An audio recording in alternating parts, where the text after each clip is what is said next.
What are your thoughts about the likes of Ayaan Hirsi Ali, Charles Murray, and other people right of center suddenly finding Jesus after considering themselves atheists or secular and moving into Christianity while claiming it as the bedrock of Western values? It just doesn't make any sense. It's illogical. It's not accurate psychologically or spiritually or in any other way. Ayaan Hirsi Ali, who's been on this channel, used to be a Muslim, then was a new atheist. She found faith a couple of years ago, and her co-travelers in the new atheist movement have had to make sense of this. I came here prepared to persuade you, Ayaan, you're not a Christian. I think you are a Christian. Yeah. And I think Christianity is nonsense. Ayaan knows why she has become a Christian. She also knows why Richard Dawkins doesn't understand it. Ayaan is open to the existence of the transcendent. Richard Dawkins is dogmatically closed to the existence of the transcendent. Those are two positions that they take, and that's why Richard Dawkins will not understand where Ayaan is coming from. It has to go back to, is there something or is there nothing? And I think you start with, there is nothing. And yes, for years I agreed with you, there's nothing. But if you come round to the idea that there might be something much more powerful than we are, something that caused everything else, then something like Jesus rising out of the dead or these other miracles, Jesus being born out of a virgin, for that higher power is not a big deal. Richard Dawkins was very quick to respond to Ayaan's conversion. Sam Harris has taken years to respond, but finally on YouTube he was asked this question. What are your thoughts about the likes of Ayaan Hirsi Ali, Charles Murray, and other people right of center suddenly finding Jesus after considering themselves atheists or secular and moving into Christianity while claiming it as the bedrock of Western values? Well, I've avoided commenting on this specifically in many contexts. He has been avoiding it, but he can avoid it no longer. It is a thing. In fact, the thumbnail for the video is all about the new theism. We used to have the new atheism. Now there is a phenomenon called the new theism. There is a surprising rebirth of belief in God, or whatever you want to call it. There are prominent intellectuals becoming Christians. This is such a phenomenon that Sam Harris now needs to comment on it. I think that is significant. Alex O'Connor last year asked Sam Harris whether the new atheism was just a fad and whether it had passed. And Sam Harris basically agrees. And people talk about new atheism in past tense these days. I don't know if you agree with that assessment, but... Well, I think it was... I mean, I never felt that it was more than it was, which was mostly just a publishing phenomenon. I mean, the four of us had published books in quick succession.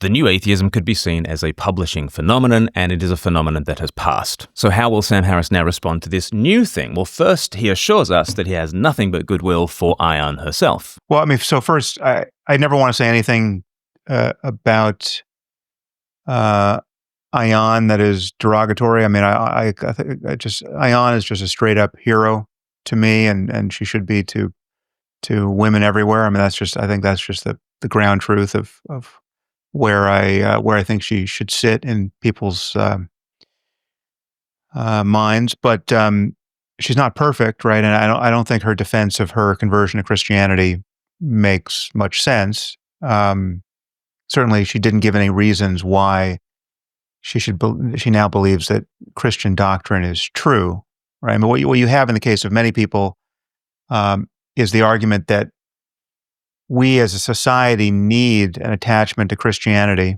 or some other faith to resist the slide into Islamic theocracy on the one hand, or just a secular wasteland of meaninglessness and porn addiction and distraction and social media poisoning on the other, right? So it's how do you have a good life in the modern world and resist the barbarians at the gate? The barbarians here being the Islamist hordes that are invading Western Europe, and Ayaan is especially in touch with that problem. Many people think you need good Christian soldiers to do this on some level. I reject that idea. I think it's almost certainly not true. But even if it were true, it wouldn't give you any reason to believe that Jesus was born of a virgin or rose from the dead or will be coming back to judge the living and the dead, and et cetera. So it just simply does not provide a reason to believe anything that Christians must believe in order to be Christians. So that's the problem that Ayaan and Douglas Murray and anyone else who would tend to make these kinds of noises, that there's a social and civilizational importance for doubling down on Christianity as a kind of bulwark against this civilizational unraveling on the one hand, or civilizational clash with Islam on the other.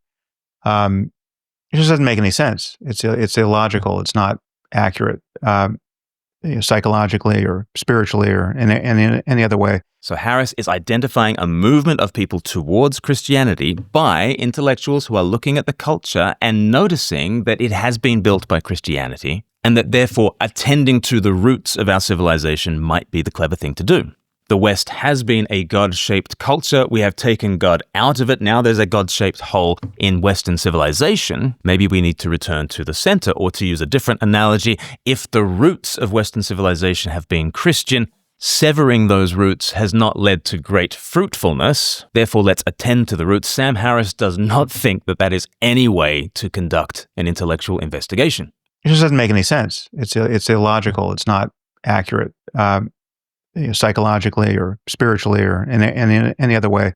It seems illogical to Sam Harris, but it seems perfectly logical to many other people who are traveling this same journey. Take Louise Perry, who's been on this channel a number of times. She looks at the sociological reality of Christianity and what it has produced, and she pulls at those threads until she finds the supernatural truth of Christianity. And she says this: I was for a long time persuaded that Christianity is what I like to call sociologically true, in the sense that Christian societies tend to flourish, and obeying Christian directives tends to be the right choice in terms of the fact that monogamous marriage is on net really good for individuals and for societies and for children is one example, right? And I have a chapter in the book called Marriage is Good on this theme.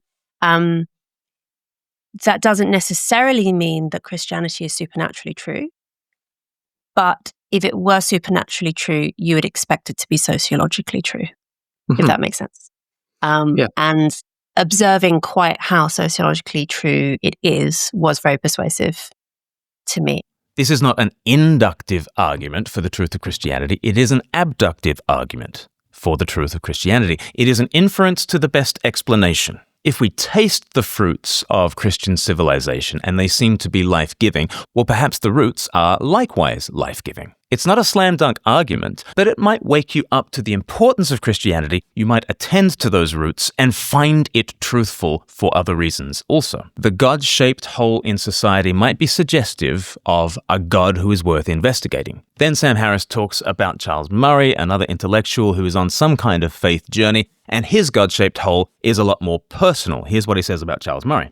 Charles Murray, I haven't read Charles Murray's book, but I think he's just taking a different angle here. I think he's 80 years old or thereabouts, and coming to view his life, the broad sweep of his life. And I think he is, I've heard him talk about his book a little bit. I think he's just acknowledging that there's a if not a God-shaped hole, some kind of hole in the middle of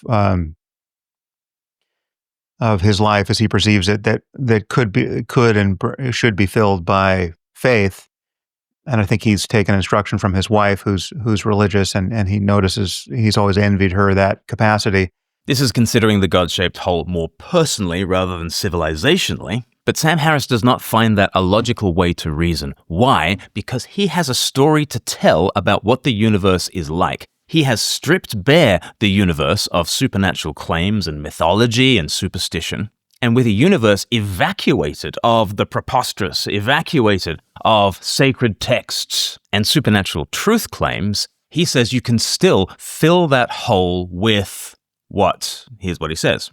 Anyone who's making these particular claims just strikes me as someone who doesn't know how to meditate on some level. That's really it really is the problem. If you think that you need to believe something about the divine origin of a book in order to get the juice out of life, there's certain experiences you obviously haven't had, right? You're just not, you don't know how to pay attention sufficiently to recognize that your own mind is the circumstance of a real collision with reality that it doesn't lack for profundity, right? You don't have to go to the old book to find out what's profound. You don't have to read the story of, fictional or otherwise, of someone else's spiritual adventures, and then merely place faith in those so as to redeem an otherwise, fragmented and unsatisfying, life circumstance. No, there's actually, you can confront the absolute mystery of being directly with your attention if you can only break the spell of your thoughts and pay attention. And that's what meditation is for. I mean, one could say in a theistic context, on some level, that's what prayer is for. That's what the contemplative Christian life is for, or the Jewish one, or the Muslim one. There are disciplines of attention that any contemplative engages that take them out of the superficiality of the rest of their lives. But the problem with the Christian and Jewish and Muslim variants is that all of those disciplines are engaged within a context of belief that is dualistic and propitiatory and just drenched in myth and what I would view as conceptual confusion, right? And the need of believing the preposterous there is so front and center and never really leaves. All these guys need a couple of psychedelic experiences and then real instruction in how to pay attention to the nature of their minds, and they wouldn't be thinking that the best thing ever written on these matters was in the Bible. I mean, there's no way to think that if you know how to pay attention. Sam Harris believes what Charles Taylor calls the subtraction story. The subtraction story is that really we are fundamentally isolated individuals living within the immanent frame, just what we can see, touch, taste, and feel. There is no supernatural. He assumes that from the outset. And then Sam Harris's story is that here we are as these atomized, isolated, secular individuals who do only and can only live on a natural plane. And the subtraction story is that foolishly traditional people layered on top of that isolated secular self all kinds of supernatural nonsense. And the Enlightenment project, enlightenment with a capital E, is a project of stripping away the superstitious accretions of pixies and sprites and demons and demon possession and angels and God and sacred texts and preposterous stories. We subtract until we get to bedrock, but this bedrock is very stripped bare indeed. At that point, what is Sam Harris offering to the Ayaan Hirsi Alis of the world and the Charles Murrays of the world and to you and me? What he is offering is meditation. He wants us to pay attention to the barren landscape of the world that he has painted for us. No, there's actually, you can confront the absolute mystery of being directly with your attention if you can only break the spell of your thoughts and pay attention.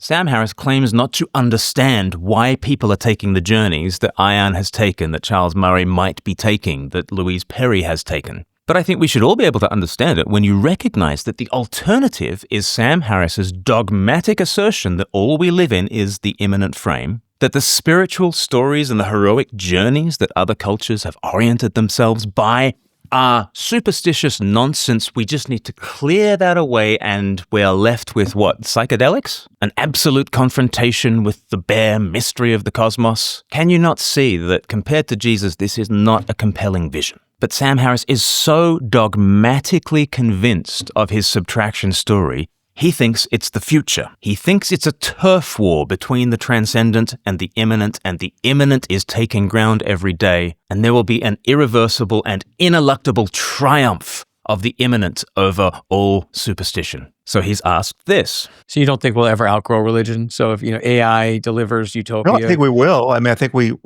I certainly think it has eroded and will continue to erode. There are hundreds of questions upon which religion used to be an authority, but that authority has now been ceded to science or a secular understanding of what's real. I would say there are no questions that used to be in the province of science and secular rationality that have been ceded back to religion as the authority.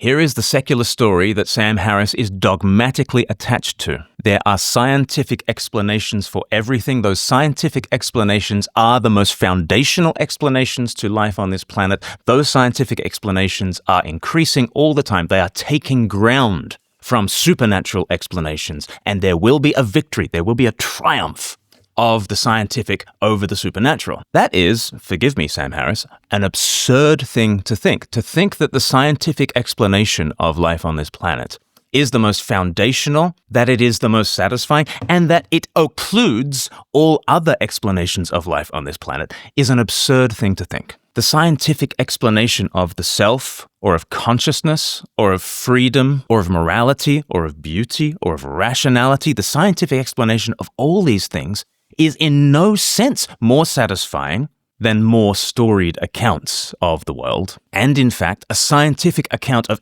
any of those things, freedom, morality, goodness, love, beauty, consciousness, none of those things have more satisfying scientific explanations. And there is every reason to think that, in principle, scientific explanations of things like consciousness cannot be the whole story. Do you remember when William Lane Craig debated Peter Atkins at the height of the new atheism? Peter Atkins seemed to think that scientific truth was the only kind of truth that's worth dealing in. William Lane Craig came up with all sorts of things that science cannot itself prove. It was a real moment for the old theists right at the heart of the new atheism. But do you deny that science cannot account for everything? Yes, I do deny that science. So what can't it account for? Well, had you brought that up in the debate, I had a number of examples that I was going to give. I think there are a good number of things that cannot be scientifically proven, but that we're all rational to accept. Let me list 5.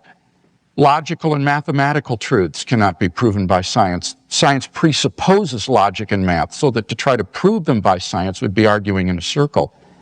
Metaphysical truths, like there are other minds other than my own, or that the external world is real, or that the past was not created 5 minutes ago with an appearance of age, are rational beliefs that cannot be scientifically proven. Ethical beliefs about statements of value are not accessible by the scientific method. You can't show by science whether the Nazi scientists in the camp did anything evil as opposed to the scientists in Western democracies. Aesthetic judgments, number 4, cannot be accessed by the scientific method because the beautiful, like the good, cannot be scientifically proven. And finally, most remarkably, would be science itself. Science cannot be justified by the scientific method. Science is permeated with unprovable assumptions. For example, in the special theory of relativity, the whole theory hinges on the assumption that the speed of light is constant in a one-way direction between any 2 points A and B. But that strictly cannot be proven. We simply have to assume that in order to hold to the theory. But you're missing the whole... So put that in your pipe and smoke it. Yeah, okay.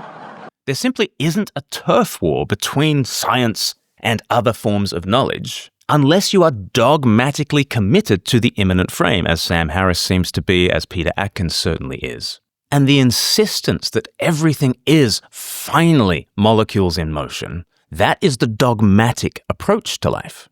Take this example that Sam Harris gives about demon possession and epilepsy. The notion of demonic possession to account for epilepsy, right? It's like we didn't understand neurology at all. We see someone flopping around on the ground. We assume that's demonic possession because that's, we're in a pre-scientific, religiously bamboozled context, and that's how we describe it. But once you get a science of neurology, then you now understand what's happening here.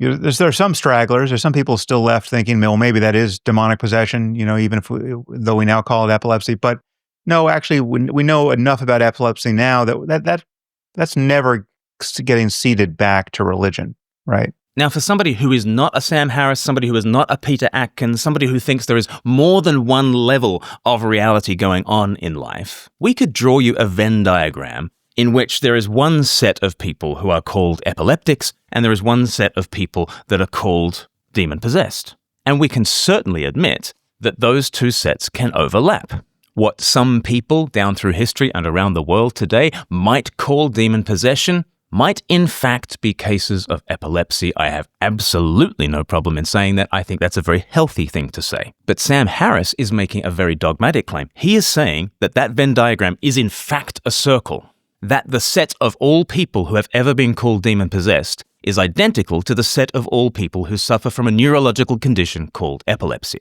Sam Harris is making the dogmatic claim at that point. He is saying that those two sets are identical. That is his naturalistic dogma speaking. But not only is he saying that those two sets are identical in terms of who is in them, he is also saying that the level of explanation between the neurological and the spiritual is identical. That the neurological explanation for somebody's behavior is in fact everything relevant to say about somebody's spiritual condition. And that there is nothing beyond the neurological to say of any importance about somebody's behavior. That might be true, but that is at this point only an assertion. It's a dogmatic assertion of a naturalist to say that those two sets of people are the same sets of people and that those two levels of explanation are the same level of explanation. But this is life in the immanent frame. This is life when you've told the subtraction story and all you're left with is neurology. And Sam thinks that the subtraction story we've told about demon possession is a subtraction story we will keep telling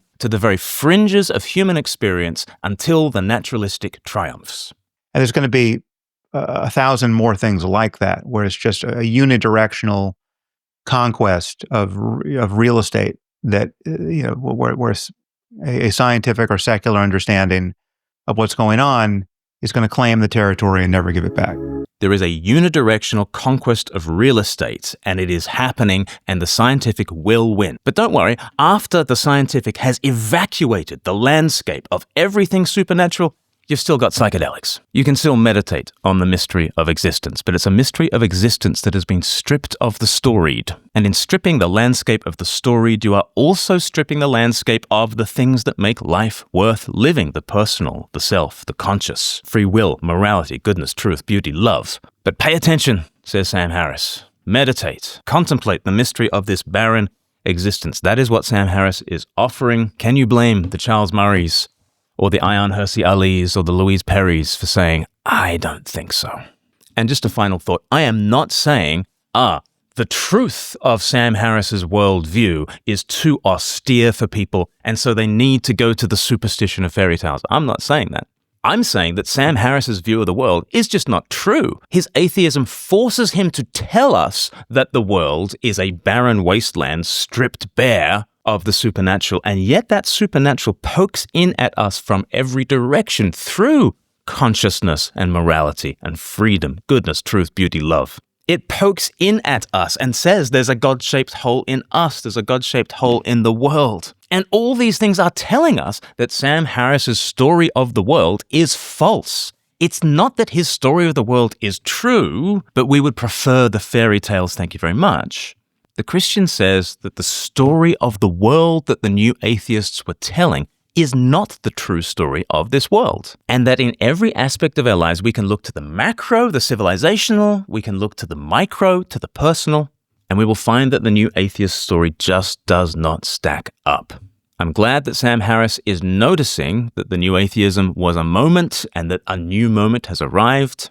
I'd invite him to pay attention to why this is happening. The Christian vision for reality is not only more interesting, it is not only more beautiful, it is also more livable. And many are discovering just that. If you want to discover it for yourself, why don't you go to 321course.com and you can see life according to Jesus. In 8 sessions, we're going to take you through Jesus' vision for God, for the world, for you. We think it will make sense of your world in a way that nothing else can. Go to 321course.com. It's entirely free. We'd love you to do that. If you've got this far on the video, it surely deserves a like, and why don't you share it around, and please do subscribe to us so we can see you on the next one. God bless.